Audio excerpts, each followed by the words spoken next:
नमस्कार। आज हम गोता लगा रहे हैं the day of the jackal series की 7वीं कड़ी में। नमस्कार। एपिसोड 7, जहां तैलिन में एक्शन एकदम चरम पर पहुंच जाता है ना। बिल्कुल। हमारे पास इस एपिसोड के जो मुख्य घटनाक्रम हैं, हम उन पर बात करेंगे, समझने की कोशिश करेंगे कि इसमें क्या खास था। हाँ, मतलब तैलिन में माहौल एकदम तनाव भरा है। जैकाल अपने रिवर मिशन के बिल्कुल करीब है। और MI6 की टीम भी जाहिर है उसके पीछे है। और कहानी में कुछ ऐसे मोड़ आते हैं जो सब कुछ बदल देते हैं। सही कहा। चलिए शुरू करते हैं तैलिन की तैयारियों से। जैकाल है, बियांका है और उल्ले डैक चार्ल्स यानी UDC सब अपने अपने मोर्चे पर है। जैकाल रिवर लॉन्च की तैयारी में है, पर उसे जीना की मदद लेनी पड़ती है। क्यों? क्योंकि बियांका और MI6 की मौजूदगी, वो उसे महसूस हो रही है, उस पर दबाव है। वो अकेला पड़ रहा है शायद। दूसरी तरफ MI6 भी पूरी तरह तैयार है। उन्होंने अपना बेस बना लिया है, ऑपरेशन अनुबिस। हाँ, और जैकाल की जो पिछली मुठभेड़ हुई थी, उसके आधार पर उन्होंने उसका एक फोटोफिट भी तैयार कर लिया है। आपको क्या लगता है, ये फोटोफिट कितना कारगर होगा जैकाल जैसे शातिर के लिए? देखिए, ये एक बड़ा कदम तो है, पर जैकाल वो बहुत चालाक है। जैसे वो वेन्यू वर्कर रैस्मस को इस्तेमाल करता है। हाँ, खुद को आर्किटेक्ट बताकर, है ना? बिल्कुल। और रैस्मस की मदद से पूरी बिल्डिंग का मुआयना कर लेता है। ये दिखाता है कि वो कितना कितना सावधान है। और इसी बीच UDC उसे उसकी सुरक्षा टीम साफ साफ कहती है कि लॉन्च रद्द कर दो, जान को खतरा है। लेकिन वो मानता नहीं। उसे लगता है कि पता नहीं, शायद उसे अपने आप पर कुछ ज्यादा ही भरोसा है, या ये उसका अहंकार है। ये जानते हुए भी कि खतरा है, वो पीछे हटने को तैयार नहीं। खैर, कहानी सिर्फ तैलिन में नहीं चल रही, स्पेन में भी कुछ हो रहा है। हाँ, कार्डिज में नूरिया का परिवार उसके नए दोस्त मतलब चार्ल्स यानी जैकाल को लेकर थोड़ा शक में है। और फिर वो नूरिया को जैकाल के उस सीक्रेट कमरे से पैसे उधार लेने के लिए मनाते हैं। हाँ, उसका भाई अलवारो, उसे बार में हिस्सेदारी खरीदनी है। नूरिया पहले तो हिचकिचाती है, पर अलवारो न सिर्फ ज्यादा पैसे लेता है, बल्कि एक बंदूक भी चुरा लेता है। हाँ, और सबसे बड़ी बात, जैकाल ये सब कुछ अपने कैमरे पे लाइव देख रहा है। सोचिए, एक तरफ उसका इतना कंट्रोल्ड मिशन, दूसरी तरफ उसकी निजी जिंदगी में ये सब चल रहा है। बिल्कुल। खैर, वापस तिलिन में आते हैं।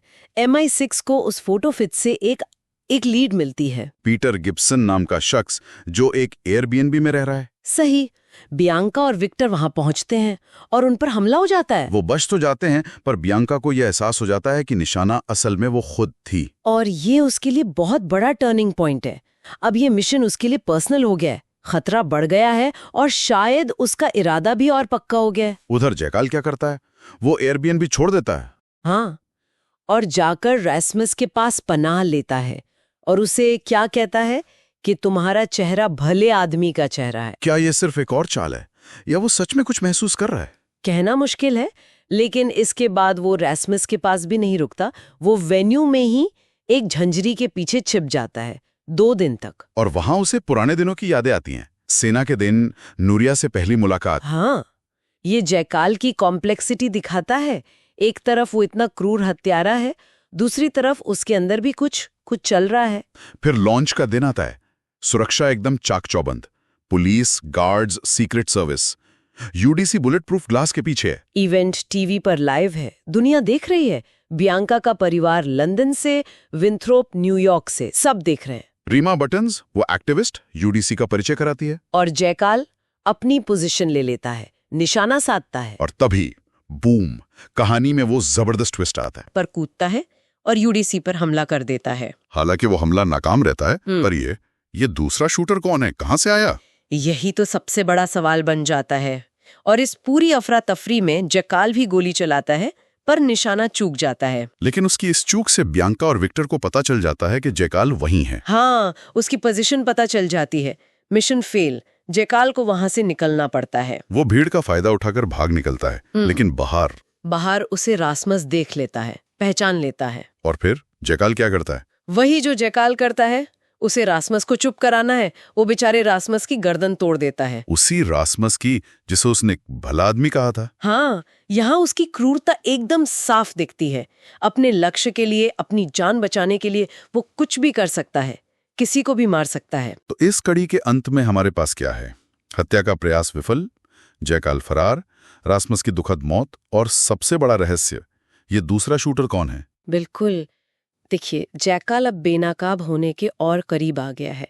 MI6 जानती है वो कहाँ था, लेकिन ये दूसरा शूटर, इसके आने से पूरा खेल बदल गया है। मतलब अब सिर्फ जयकाल को पकड़ना ही चैलेंज नहीं है। नहीं, अब सवाल ये है कि पर्दे के पीछे और कौन सी ताकतें काम कर रही हैं।